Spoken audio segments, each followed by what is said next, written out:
Shalom saudara-saudara sesama hamba Tuhan Yesus, kasih karunia dan damai sejahtera Allah menyertai kita semua.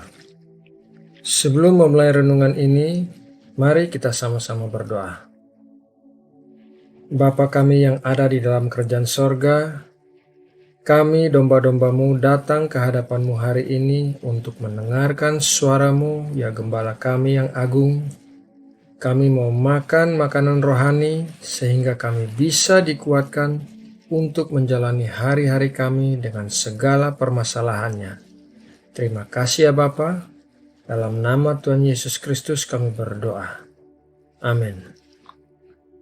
Saudara terkasih, kadangkala dalam hidup kita bisa mengalami saat di mana kita bekerja keras melakukan sesuatu, akan tetapi tidak mendapatkan hasil apa-apa. Kita sudah berusaha mengeluarkan segenap kemampuan dan pengetahuan kita berdasarkan pengalaman masa lalu kita, akan tetapi hasilnya sia-sia. Apabila hal ini sedang kita alami saat ini, maka sama halnya dengan murid-murid Tuhan Yesus. Barangkali kita sedang berada di luar kehendak Allah. Pertama-tama, mari kita baca ayatnya dalam Yohanes 21 ayat 1-6. Demikian tertulis. Kemudian Yesus menampakkan diri lagi kepada murid-muridnya di pantai Danau Tiberias, dan ia menampakkan diri sebagai berikut. Di pantai itu berkumpul Simon Petrus, Thomas yang disebut Didimus, Nathanael dari Kana yang di Galilea, anak-anak Zebedeus, dan 2 orang muridnya yang lain.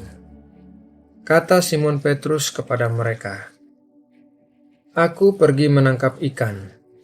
Kata mereka kepadanya, "Kami pergi juga dengan engkau." Mereka berangkat lalu naik ke perahu. Tetapi malam itu mereka tidak menangkap apa-apa. Ketika hari mulai siang, Yesus berdiri di pantai. Akan tetapi, murid-murid itu tidak tahu bahwa itu adalah Yesus. Kata Yesus kepada mereka, "Hai anak-anak, adakah kamu mempunyai lauk pauk?" Jawab mereka, "Tidak ada."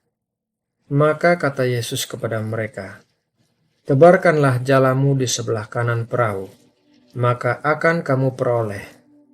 Lalu mereka menebarkannya, dan mereka tidak dapat menariknya lagi karena banyaknya ikan.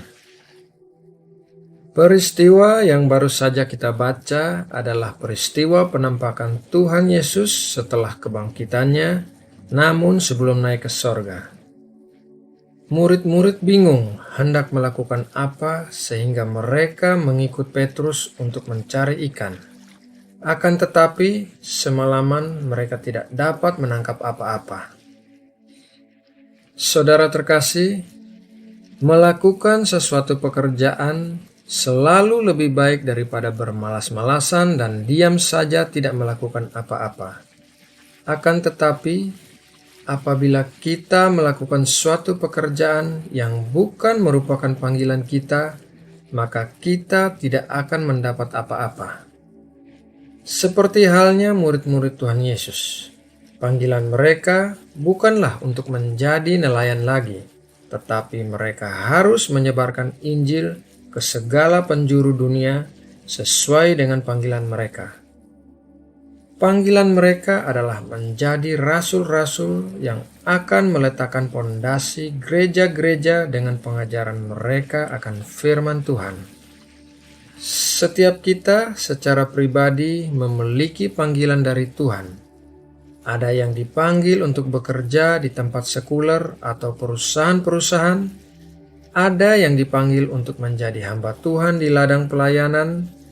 Ada juga yang dipanggil untuk bekerja di bidang sosial. Bahkan ada yang dipanggil hanya menjadi ibu rumah tangga dan lain-lain sebagainya. Panggilan dari Tuhan tidak selalu berarti kita harus bekerja di ladang pelayanan.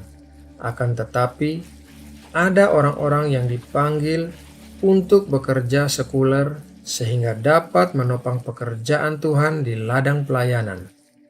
Semua panggilan saling melengkapi satu sama lain. Jadi, janganlah berkecil hati mengenai panggilan kita. Orang-orang yang menjalani panggilan Tuhan berarti berjalan di dalam kehendak Allah. Dan hanya dengan melakukan kehendak Allah, kita bisa menemukan sukacita dan berkat-berkat dalam apa yang kita lakukan. Ketika kita berada di luar kehendak Allah, sama seperti murid-murid dalam cerita yang kita baca tadi, kita perlu bertemu kembali dengan Tuhan Yesus dan menerima pengarahan dari Tuhan Yesus. Dengan demikian, kita akan menemukan kembali apa yang menjadi panggilan Tuhan dalam hidup kita dan menjalaninya. Tidak peduli betapa jauhnya kita telah berjalan di luar kehendak Allah, tidak peduli berapa dalamnya kita telah gagal, tetapi apabila kita mencari Tuhan Yesus, kita akan mengalami hal-hal yang baik lagi. Nah, saudara yang terkasih, demikianlah renungan firman Tuhan hari ini, dan untuk menutup renungan ini, mari kita berdoa. Bapa yang kami kasihi, Engkau telah mengingatkan kami pada hari ini untuk mengevaluasi apa panggilan-Mu dalam hidup kami. Kami mohon hikmat pengarahan dari Roh Kudus tentang apa yang sedang kami lakukan saat ini. Apakah kami sedang berjalan di dalam kehendak-Mu, ataukah kami sudah berjalan menyimpang di luar kehendak-Mu? Apabila kami sedang berjalan di dalam kehendak-Mu, berikanlah kami kekuatan dan keteguhan untuk terus berjalan bersama-sama dengan Engkau. Apabila kami sedang berjalan di luar kehendak-Mu, maka arahkanlah kaki kami untuk kembali kepada kehendak-Mu. Pulihkanlah kami ya Bapa. Terima kasih ya Bapa. Pekerjaan-pekerjaan yang kami lakukan hari ini, kiranya Tuhan sertai dan berkati, baik yang bersekolah, yang bekerja, maupun ibu rumah tangga, semuanya Tuhan berkati. Indonesia, negeri kami tercinta, juga Tuhan berkati. Pemerintahan dari pusat sampai ke daerah, Tuhan berikan pemimpin-pemimpin yang bijaksana, yang memiliki rasa takut akan Engkau, sehingga mereka bisa memerintah dengan hati yang bersih. Terima kasih ya Bapa. Kami berdoa dalam nama Tuhan Yesus Kristus. Amin.